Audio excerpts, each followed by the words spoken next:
All right, well, before we get started, are you guys ready? Yeah. You guys don't have a seatbelt, but I do, so I'm gonna buckle in. Seatbelt can be a little ornery.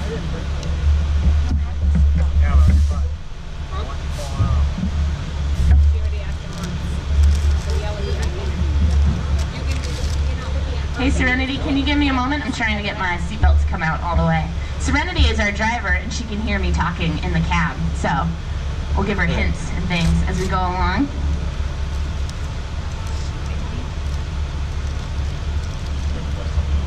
Woohoo! Got it! All right.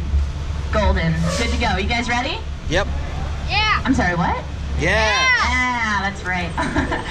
All right, so like I said, my name is Cindy. I've been working here in Yosemite Valley for about 3 years now, and I absolutely love this place.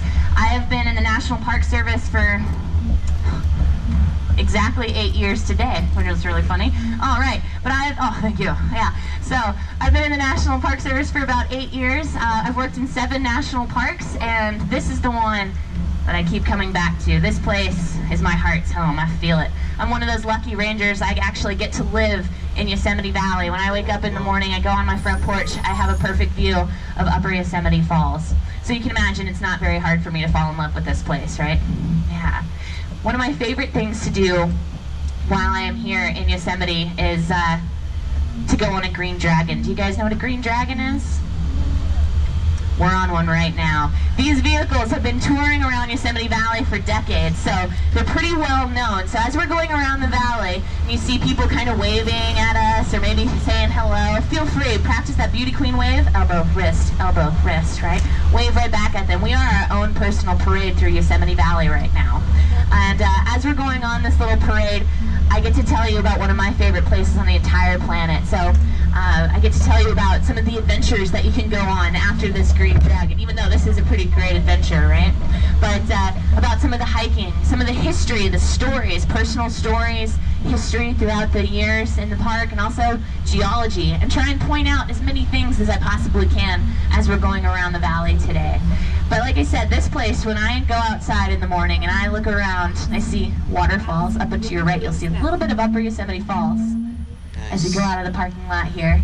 But when I look around this place, see the cliffs, the waterfalls, the trees, everything around me, this place to me demands that you have an adventure, right? And adventures can be all sorts of things. Like I said, one of my favorite adventures is a 2-hour green dragon ride, right?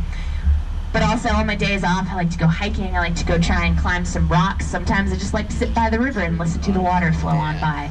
So many adventures. It's kind of a choose your own adventure book, if you guys remember those. You can do all sorts of different things. So what I like to do on this tour is kind of open up the world for you guys so you can kind of learn about some of the possibilities of things you can do. Or if you're about to leave the park for the weekend, I can give you an overview of everything that's here. So one of the first things that we'll see as we're driving through on our tour is actually on our right-hand side. This is a campground here. It's called Camp 4. Did anyone stay in the park overnight tonight? Last night? Cool. Very good. So Camp 4 here is a pretty famous campground. It's one of the it is the only walking campground in the park. So you park your car, walk on in. But it's on the National Register of Historic Places. And the reason that it is because of its place in rock climbing history, right? And so you can imagine with all of the Camp 4, everyone. Yeah. So you can imagine with all of the rock climbing history here, you look around, we see all these big, beautiful cliffs. This is a perfect place to go rock climbing. And Camp 4 has always been the kind of chosen campground for climbers, so that you can imagine they would go out and climb in the middle of the day, come back in the evening, camp in Camp 4, talk to each other about the climbing routes that they did, some of the gear that they used, the philosophy of climbing. A lot of today's climbing culture in the United States started right here in this valley and right there in that campground. And I'll talk a little bit more about climbing as we go around.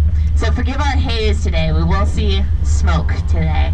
But this big rock that we see right across the way, that is called Sentinel Rock. And Sentinel Rock, geographically in the valley, is kind of right in the center. So if you were at the top of that rock, you could see all the way down to the west, all the way down to the east. So it's kind of that watchtower, the sentinel over the valley.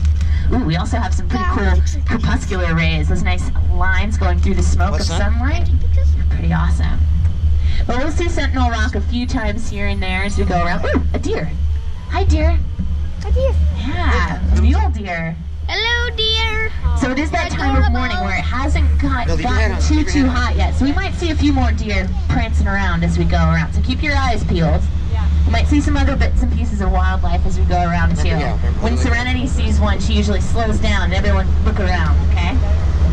But right now we're driving up under a formation called the Three Brothers on your right-hand side. So the Three Brothers are actually a series of 3 peaks, and we can see 2 of them up above us right now. But if you look around on the ground next to us here, you're going to start noticing a lot of big rocks. Where do you think those rocks came from? Yeah, they came from up there, right? So this area of the road we like to call Rocky Point. And Rocky Point was the scene of one of the largest rock falls in Yosemite Valley history. It happened in 1986, so if you can imagine this, it was March in the springtime, so all of those little ephemeral waterfalls, little spriggets of water kind of drizzling down the sides of the rocks.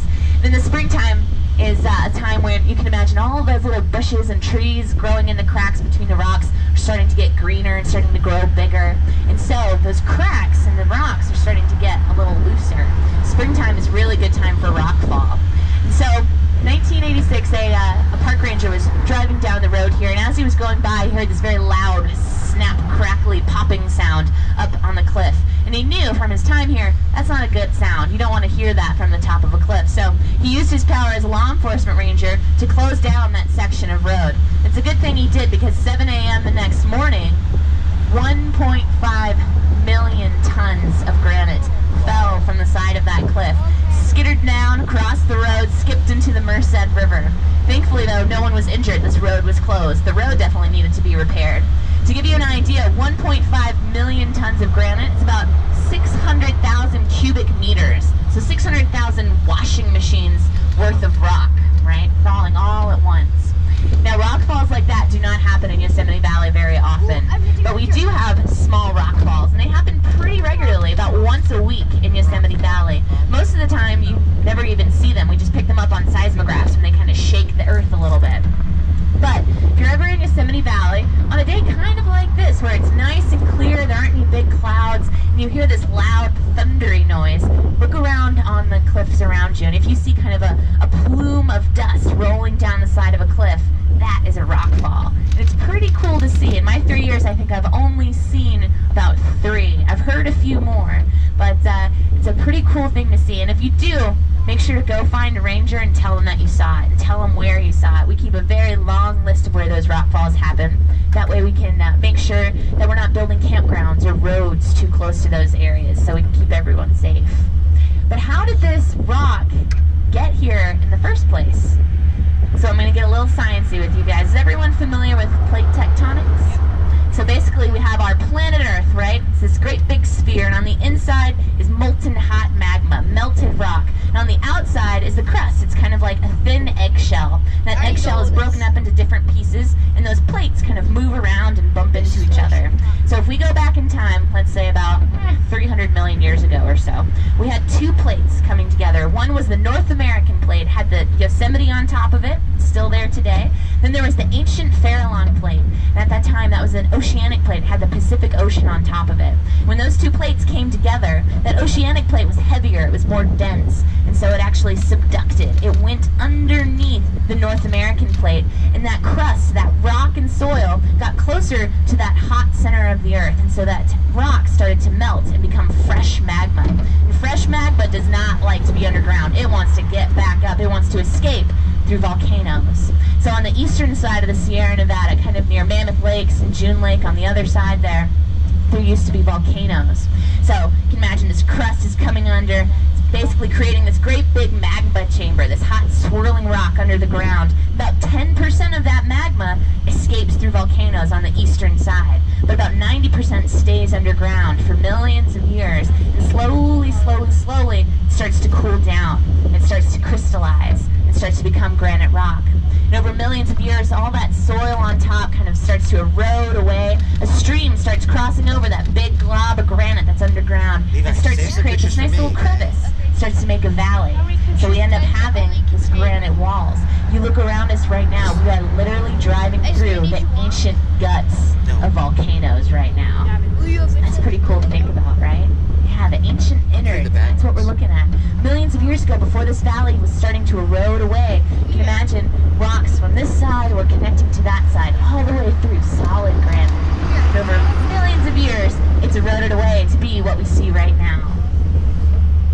So one of our most famous pieces of granite in Yosemite Valley, we're driving up right underneath. Right inside. Does anyone know which rock this is? What are you doing? El Capitan, right? So El Capitan is very famous for a few reasons. One, it's absolutely ginormous. From the valley floor up all the way to the top, it's over 3,000 feet tall, 3,200 feet. That is twice the size of the Empire State Building. This is a huge rock. Another reason it's so famous is because it's rather accessible. If we wanted to, you could park up in the parking lot up here, and you can take take about 45 minutes and walk to the base of this great big rock, right? And who is that important to, that accessibility? Who would that be important to, do you think? Deer. Yeah, rock climbers. Oh, right. Absolutely. El Capitan is kind of the holy grail for rock climbers, right? People from all over the world, thousands of people will come to Yosemite Valley to try and climb this rock. When we look up at it, you'll see these natural crack systems and different things, and those are different climbing routes, right? Climbing route is basically like a hiking trail, but instead of hiking, you're climbing, right? And don't worry, we will have a spot ahead of us where we'll stop and take a good look at El Capitan. So don't crane your neck too much right now. But all across the entire face of El Capitan, there are over 70 different climbing routes of varying difficulty. So 70 different ways to get all the way to the top of that rock, right? It's pretty amazing stuff. Like I said, we'll have a little stop up right ahead here where we can take a look at El Capitan. But across the valley from us, we have Little Cathedral Rock, this great big behemoth on the other side. Just to the left of that, you see those two fingers poking out, and those are the cathedral spires. One of the first big rock climbs that happened in Yosemite Valley was in 1933, and it was on the lower cathedral, that shorter cathedral spire. 1933. They went up in some funky shoes and some old hemp ropes, and they decided to try and climb it, right? They got to the top. It's the beginning of climbing in Yosemite Valley. Then a little bit further down valley, the shorter one here is Lower Cathedral Rock. We have a lot of birds shouting at us today, guys. All right, so up ahead here, you can see El Capitan. We'll see if we can't find a good spot to take a look at this big, beautiful rock. So the first time that El Capitan was ever climbed was in 1958. In 1958, the first climb was led by a man named Warren Harding. Warren Harding, not the President of the United States, a different guy, but he and his crew basically decided to try and climb El Capitan. It was the first time anyone had done it. No one thought it was possible. So the first route, whenever you do a climb for the first time, when you find that route going up, you get to name it. So Warren Harding did the first route, he named it the Nose. In the Nose, when we're looking at El Cap right here, basically we have this kind of front corner that's gently pushing out at us right here. The Nose just kind of zigzags right across that kind of front area there, following natural cracks in the rock. So, the Nose is one of the most popular routes. One, because it's the oldest, and also it's relatively easy. So the Nose, like I said, does anyone have a guess as to how long it took them to climb it for the first time? Any guesses? What was that? More than a month. 47 days. Yeah, 47 days. Now, what they were doing was basically what we call siege tactics. So Warren Harding and his crew, they're basically going up these natural crack systems. And as they're going up, they're basically, every once in a while, they're placing bolts. They're screwing bolts into the side of the granite wall, putting their ropes through that. So as they continue to climb, if they fall, that bolt in their rope will catch them. And so as they're going up, they're placing these ropes. At the end of the day, at the end of a climb, they would rappel back down to the ground. And they'd leave their ropes up. So the next time they came up to climb, all they had to do was jug up the ropes, or just basically slide up the ropes there, which is a little faster and easier than climbing. So over 47 days of climbing over a period of 18 months, a year and a half that it took them to find that route. Today, lots of people climb this route. Right now, I don't see any climbers, but, well, actually, wait a second.